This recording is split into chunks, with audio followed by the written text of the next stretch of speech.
everybody, this is Dr. Joe Borio with this week's Change Your Health, Change Your Life. And it's a topic that I'm excited to share with you because it's a topic that's really misunderstood when it comes to health, and that's fevers. What is a fever? Are they bad? Are they good? When should I do something? What should I do if I do something? You know, at what point do we look at a fever and really say, this is something I need to involve myself with? So let's talk about what a fever is first. A fever is a rise in temperature. Now the average, again, that's an average, body temperature is about 98.6. Where does that come from? Well, they take about 10 or 15,000 people that are non-sick, asymptomatic, and they say, hey, all these people feel relatively okay. Okay, well, let's do this. Let's check everybody's temperature, and the average of that was about 98.6 degrees. Now, we have to step back now. Just by saying that, we got to step back and say, why does my body have an optimum temperature? And does my body have to work at keeping it at an optimum temperature? So what I mean by that is, if I'm 98.6 degrees and you're 98 and you're 98 and you're 98 and you're 98, it's not an accident that we're 98.6 degrees, give or take. And we have to realize that if we're all sitting in a room, we're all 98.6 degrees, again, give or take, your body's making an effort to maintain that temperature for a reason. So that being said, if I look at my house, for example, and I look at a thermostat on my house and I set the thermostat at 98.6 degrees, my furnace, my boiler, my house will work really hard and manage its energy to try to keep the house at that temperature because that's the most comfortable temperature for the people of the house. Okay, so that's kind of what your body has. It has an internal thermostat to keep it at 98 degrees. So if I go higher than that, that means my body almost always, I know there's a couple exceptions here, but almost always, in general, the average person we're talking about is doing it on purpose. Somebody came up, went up to the thermostat and said, boom, boom, boom, I want to turn it up a couple of degrees. So if we think of that now, why would the body or the intelligence, if we can think of that as a person, inside the house, why would the intelligence of the house go up and say, 98.6 degrees is the best temperature my body works at, or the best temperature my house should be at, but I'm going to raise it up a couple of degrees. I'm going to crank up the thermostat on the house a couple of degrees and make it warmer than normal. Why would it do that? That's the first question you have to ask. And when are the times that your body would do that? Well, when it does that, almost always is typically when we get sick. Now, that sickness could be the cause of a virus or a bacteria, okay, fungus, and so forth, okay, yeast, infection, and so forth. But my body will typically turn itself up on purpose when it's infected. So again, you've got to think about this. Now, wait a minute. My body innately knows, the intelligence of my body knows, hey, look, at 98.6 degrees is great. Why then would it say that 101 degrees or 102 degrees is better? It would deliberately do that. Why would it say 102 degrees is better now, right now, than 98.6 degrees? It's doing it on purpose. Why? It's called leukotaxis, scientific term. What it means is for every degrees of rise in your body temperature, you ready for this? Your white blood cell activity doubles. Your white blood cell activity doubles if my temperature goes up a degree. So if I go up 2, 3, 4 degrees, I'm quadrupling the effectiveness of my white blood cells. Why would I want to do that? Because I'm sick. So I got a viral infection or bacterial infection. I got a whole army of North Koreans, right, or Russians invading inside my body. Well, we need to get the Marines out and the Navy out and the Army out. We got to get them out. They work better on Red Bull, if that works, if that makes sense. So I'm going to give all my soldiers a couple of coffees with Red Bull, and what they're going to do is they're going to increase their activity, they're going to get hyper, and they're going to be able to produce more deaths of viruses or bacteria or yeast or fungus. They're going to be able to kill more of those things at a higher temperature because they work faster and more efficiently at a higher temperature. Okay? We know this scientifically.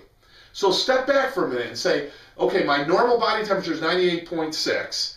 My body deliberately raised it when it's sick in an effort to fight off the infection. Why? Knowing this, why would you ever want to put the brakes on a fever?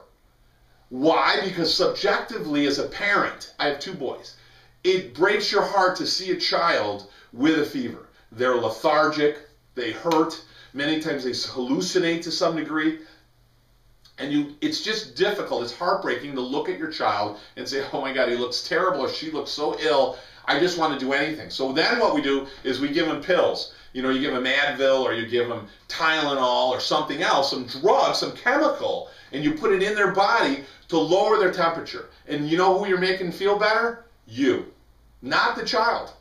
Because even though the child may come out of it and say, geez, I feel a little bit better, I look more comfortable, you've actually put the brakes. You've tied a rope around the feet and the arms of all your army so that they are now less likely to kill the virus and bacteria. You're making it harder for your body to fight off the infection. And as a result, many times you'll give palliative care chemically with a pill, with a Tylenol or Advil, but the infection tends to linger on much, much longer. And you don't mean it that way as a loving parent or grandparent or guardian. You're like, oh my God, I'll do anything to make them feel better. The best thing to do is step back and go, it breaks my heart to see Billy running a fever, but I also have total understanding now of what a fever is and why he has it, and I really feel 100% comfortable knowing that the best thing I can do is make him comfortable while he has the fever, not treat the fever. Because the fever is not something that should be treated. The fever is something that should be embraced. The fever is something that we should say, my body's doing exactly what it's supposed to do. Just like if I drank, let's say, a lot of alcohol, not that I've ever done that, but let's say you drank a lot of alcohol, possibly through a funnel in college, and all of a sudden you're like, oh my God, this is horrible, I'm going to puke, right? My body's doing something, even though I'm sick when that happens, I'm doing something very intelligently to get rid of the poison that I put in my body so that my body doesn't get sicker. That's the same thing that's happening with the fever. Your body is basically trying to rid itself of something that's toxic to its function. And the best way that it can do that is raising its temperature. It's extremely efficient, highly effective. The bug, the virus or bacteria, likes your body because it is 98.6 degrees. And because it's a single cell, as a bacteria, viruses aren't even cells, they don't have the ability to control their internal environment. So if you start raising the temperature of the body, you wipe out, just the increase in temperature will kill the virus or bacteria. Then you double, triple, quadruple the activity of your white blood cells. That virus or bacteria doesn't stand a chance. Now, height of temperature, you ready for this? 105.85. 105.85. I know, again, that's going to freak out. Guys, this is out of Johns Hopkins University. This is out of the Mayo Clinic. This is out of the Journal of Immunology. These are research studies that show that your body is deliberately rising its temperature, and it would rise it up to 105.8, but no higher, unless the nervous system got sick and it wasn't able to control itself. And then what it'll often do is it'll spike. So if you see these high fevers, you tend to see higher fevers in younger children because their immune system is immature. They don't have all the antibodies to fight off a lot of these infections. So what they do is they use a fever to take the place of their immature immunity. That's why you typically don't see high fevers in younger or older children or adults, but they're much more common in younger children. That's why.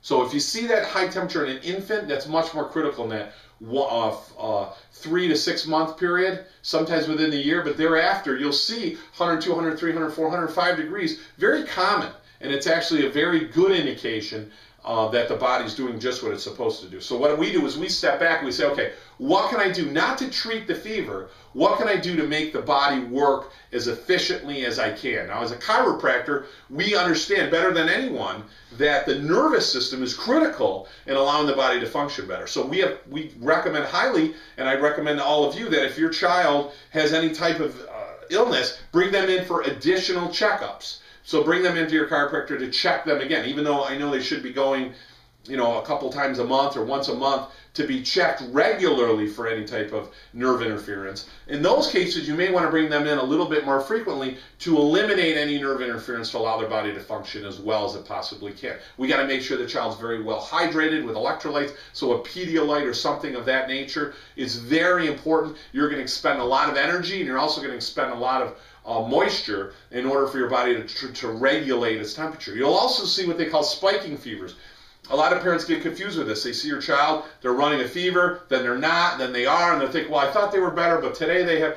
What happens is your body expends an enormous amount of energy to have a fever. So your body takes a break. So it's kind of like you. If you took a run and you're not used to running, you're going to say, oh, I got to take a break for a minute. Okay, now I'm ready to go. Your body does the same thing with fevers. It knows that 104, 105 isn't overall great for your body to sustain that temperature for long periods of time. So you'll see like a 3 or 4 hour fever spike.